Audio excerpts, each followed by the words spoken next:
really an honor to be here and to kind of join so many people who are passionate about similar topics that I'm also passionate about. This light is very blinding indeed. Okay, so I just wanted to start off by just giving you a little bit of background on myself, just to build a little bit of context of how I began doing my work in the community. So growing up in London and being a part of the hip-hop culture has definitely shaped my sense of identity and as well as my view around the world. Hip-hop has always been a platform where freedom of thought and speech could authentically be exercised and even celebrated for me. Hip-hop encouraged me to speak up against the injustice I witnessed in the world around me, and it spoke the same language of resistance that resonated with my political roots. However, misogyny, race politics, and over-commercialization of the genre often made me want to abandon it altogether, although I couldn't ignore nor deny the growing influence it had globally. Sorry. This is not my laptop. So behind me is a picture of me aged 8. This picture was taken in the first week I moved to London from Turkey. This was back in October 1993. Little did I know, this was the beginning of an endless lesson in communication, integration, and learning to find my voice as a daughter of a migrant family. Does anybody recognize, I don't know, there's not many people left, but those of you who are here, does anybody recognize the lyrics at the bottom at all? No?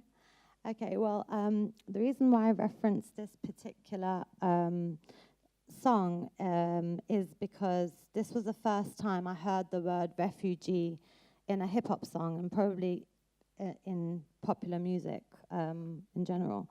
And I remember instantly feeling connected to the lyrics because, unlike my reality, the lyrics of the song made it okay and almost cool to be a refugee. And this was a noun which made me very uncomfortable in school and was expressed and delivered proudly and truthfully. And the track actually is from Ready or Not by the Fugees, which was, I believe, around 96, so I would have been around 11 at the time. Okay, so like many children of migrants, I mastered the art of translating for my parents and in turn discovering the power of language. And what grew from these roots is a passion for empowering people with words, whether through my 15 years as an interpreter and English language teacher or through hip-hop as a medium, giving voice to the voiceless. I'm still finding and defining my voice through exploring different elements of hip-hop culture. Besides being a lyricist and MC, I always had a childhood dream to have my own radio show, which I know now broadcasts weekly on a hip-hop radio station called Itch FM, based in North London, Kentish Town.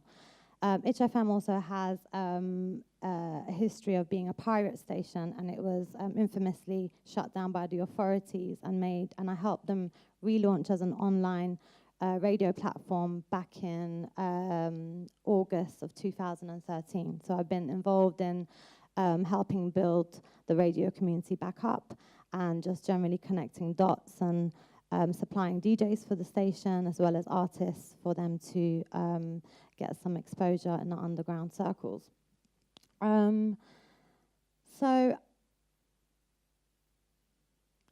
So by exploring other elements of hip-hop that are outside my comfort zone, I'm currently learning more about myself, my learning style, as well as adapting to new environments and situations, and generally building my confidence as a woman in this man's world.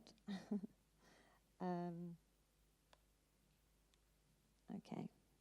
So here you see a picture of some of the kids from my conventional education background, where I teach in further education. I work with teenage migrant communities at the moment. So I've taught English as a second language to different communities across London over 7 years now. And I started off working with women, mainly stay-at-home mothers, housewives. I then went on to teach the unemployed, the unemployable, and men from all walks of life. And I also briefly taught for 2 years in Istanbul to students and professionals, to engineers and pilots who, obviously in Istanbul, everybody is trying to improve their English skills in order to be more employable altogether. So here's a picture of some of my students that I worked with for the last couple of years. This was based in Loughton in Essex, just on the outskirts of London. And I believe that it was a BMP area. So what was really interesting about working in that area is I worked with a really small, tiny collection of kids who found themselves in this quite, I mean, the college, I believe, was the most diverse building in the whole area. Otherwise, the whole area was mainly quite, had a reputation of not being very friendly towards foreigners. We couldn't even publicize my ESOL courses outside the school because it had previously been burnt down by the people in the neighborhood. So I think it's particularly challenging for these kids to integrate into such communities, especially with the media and how they portray immigration in the recent years.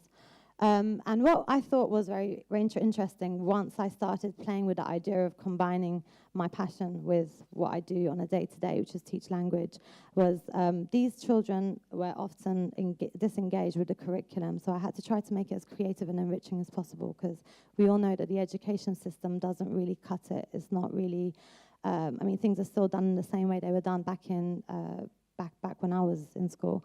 And I really do believe that we need a true reform, and I believe that alternative provisions are just a start to kind of adopting that culture, but that's a whole different presentation in itself. So what I found surprising is these students from my ESOL class, that although they could not really put together a grammatically accurate sentence in English, they did manage to memorize lyrics of hip-hop and grime lyrics from start to end without any problem. And they it really did help with their expression, and it helped them to express themselves. And it's obviously a genre of music that resonates with them on a deeper level, as opposed to other genres of music. So I started to ask questions such as, how does one become fluent in hip-hop, and how does one actually do this before fully adapting into a new environment and culture? That we're already, even if we may be from different continents, we're already fluent in a common language, which is hip-hop. So that was quite an interesting question for me to explore. So also this demonstrated just how hip-hop breaks through language barriers, and how it has evolved into a global tool for communication and expression, and one which dares to address and question authority. So what I discovered once I started researching education alternatives and solutions is that I had organically developed certain methods within my practice which other people had already coined, namely a gentleman called Chris Emden, who does a lot of work in America, and he also combines teaching science with hip-hop, which I thought would be interesting for Shorai, but I'm not sure that she's actually here at the moment. So he mentions the 5 C's, which are co-generative dialogues, and this one in particular is very interesting to me. At the start of today, James started with talking in his speech just about us not being fixed to specific roles and titles and what we do, and I find that that's often a problem for me. People often want to know what I am and what I do and who I am, and I feel uncomfortable about saying I'm a rapper because rapping is just one of the many things that I'm able to do. And I'm also a teacher. I'm many things. And so in the classroom, co-generative dialogues and switching roles, and not limiting ourselves to the roles of teacher, student, but opening that dialogue up and allowing the students to critique the instruction, to take charge of the instruction. So accepting instruction from them. Cosmopolitanism, I mean, these kind of speak for themselves, and they can be further researched in his 2 books that he's published. One which is called Schooling Hip-Hop, Expanding Hip-Hop Based Education Across the Curriculum, and a recent one that he's published, which I was at the book launch at UCL last month, is called For White Folks Who Teach in the Hood and the Rest of Your Two, Reality, Pedagogy and Urban Education. So it was just such a relief to discover that there are people researching a similar field as I was also kind of trying to explore. And I mean, I'm sure most of you would agree with me when I say that the current education system, as I previously mentioned, is definitely outdated. And yeah, so what I wanted to kind of bring, I mean, I particularly like this picture because it's from the RSA NMA of Ken Robinson, which I'm sure many of you are probably familiar with if you're passionate about education as much as I am. So I'm particularly interested in using hip-hop as a medium to explore how complex issues such as racism, Islamophobia, identity, gender issues can be explored and addressed in a fun and engaging way. And I couldn't resist the temptation, so I just devised a very little activity for you guys to do with me just right now. It's very simple. Yeah, so we're going to switch roles. We're going to put the attention on you for a minute. And I'll go to the next slide. It will be a little bit more. So all the things I couldn't say. This was an experiment that started out with just me, myself. And I tried to just control my communication and just try to observe what things I found difficult to express through the journey of trying to find my voice. And I just wrote anything that I was unable to say in a Post-it, folded it up and put it in a jar. And I just kind of accumulated all these things that I couldn't say. And then I had no idea, I didn't have a plan of what I was going to do with it. It eventually turned into a classroom activity that I did with my kids. And that was really fun. They came up with really interesting, different thought processes and ideas. And what I'd like you to do today is just take a piece of Post-it note and a marker and just write something that you've been suppressing, something that maybe you haven't been able to express or say out loud, or just write it down. Yeah, I will be collecting them towards the end, and my friend Bezar may help you in the process. So I'll start with you. If you just want to take the whole thing and then just pass it down when you're finished. Thank you. Great. So we'll get back to that towards the end of the speech. Again, it can be anything at all. It can even be some hip-hop lyrics that maybe were effective for you or that were significant for you at a time in your life. It doesn't have to be anything embarrassing. Yeah. And then what then happened is, if you were here in the morning, you may have heard Bezar talk about her project, which was the rap sheet. So she approached me with this and asked me to do some user experience with it, and just to use it for myself as an MC, but also to try to, and I thought I could try to use it in a classroom. So we started playing with the idea of using this in the classroom, but first of all, I tried using it myself just to see how it, because obviously most writers have their own method of writing, so it was interesting to see how it could work in a grid system with particular kind of rules for where the beat fell. It was very interesting. I mean, I was blown away by it, so I really wanted some way to kind of use it in a classroom setting. Okay, and then around the same time, I was approached by a company called Lyft, and who were working in collaboration with another company in Toronto called Mammalian Diving Reflex, who are a youth organization. And we started a 5-year engagement with the neighborhood of Tottenham, which is where I'm from, where we're working with a group of 30 year 7s up until they leave secondary school. So from the beginning of their secondary school education to the end, to just interact with them and basically make producers, artists, and people that are potentially likely to work in the arts, because there is definitely a lack of diversity in the arts, as some of you may agree. So yeah, it's been great to directly work with my own community, and especially because I hated growing up in Tottenham when I was a kid. So this project was a great space to explore and grow together with my community and the kids. So then we decided to adapt the use of the grid slightly for a younger audience to suit the audience, and include more hip-hop elements as methods and methodologies rather than as style and reproduction. So Rhyme and Reason is the name of the workshop that I devised, inspired by all of these different kind of coincidences that came about at the right time. So it explores sound, rhythm, movement, and poetry through a series of collaborative games and activities whilst combining the different elements of hip-hop. What we did is we took the grid off the paper and we put it on the floor using electrical colored tape. And initially, the instructions were that they made a grid, and it looked quite similar to what you see here and what you saw on the rap sheet. However, I soon realized that the less instructions I gave the students, the more space they had to grow and experiment and be as creative as they liked with it. So I didn't give them any set rules after a while.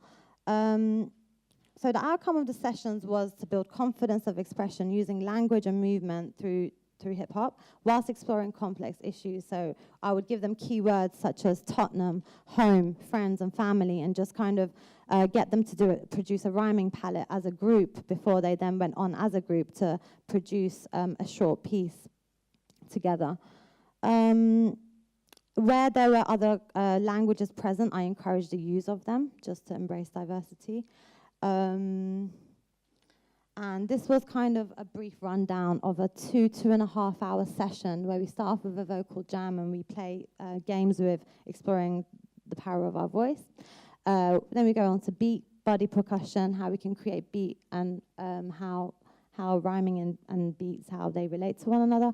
Rhyme types, projection and juxtaposition of voice, flows and movement. So while they're actually moving and learning to move, how are their rhyming flows, how are they putting that into physical movement of expression and dance? So then eventually they end up creating, I mean, the best way to explain this to kids was it's like hopscotch, except instead of numbers, it's with words. So hip hopscotch. So they made their own grids, however shape they liked, and they got to move around and interact with it, and giving them lots of space to exert all that energy that they have, that they don't want to be sitting on a desk all day long for 8 hours writing and copying and doing all the boring things that the curriculum demands of us. So yeah, and then in the end, we just share the moves and rhymes at the end. So I'll just show you a little video of what a typical day looks like.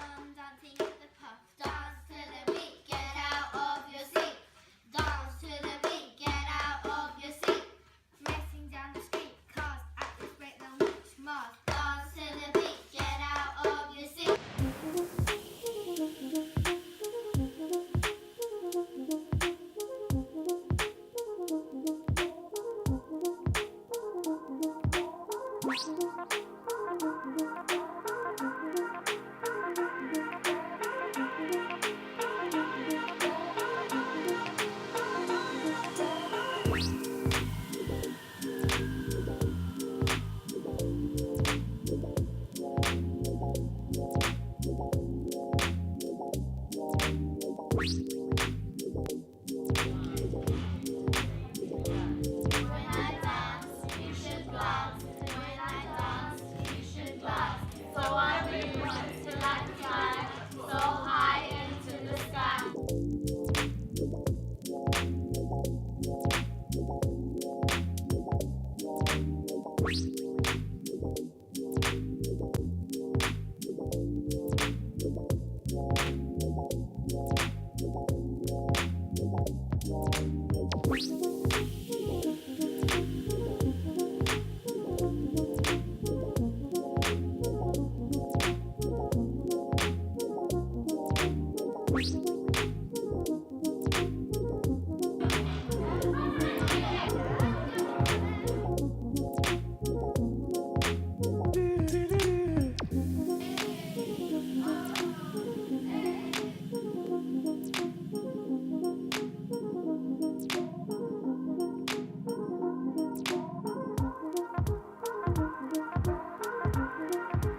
grab zero. Who's up next to take the stand? My name is R-A-S. Stay fresh. R-A-S. Stay fresh. Yeah, I'm real and fresh. Raw, high finesse. Not the Royal Air Force, it's the rock. So that gives you a little idea of what the workshops actually look like. So I tried this out with different age groups, with or even children with learning disabilities, because one of the schools that we collaborate with is actually a special needs school that's right next to Northumberland Park School. And yeah, so just to see what works and what doesn't and evaluate it along the way as well.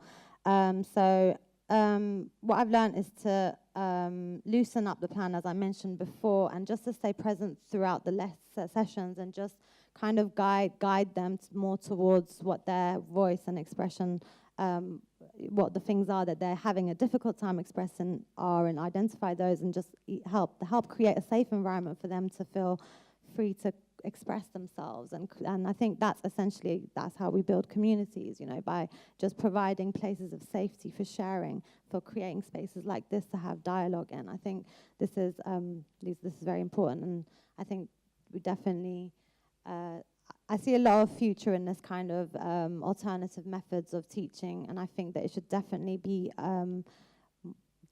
more of a part of the national curriculum, and just so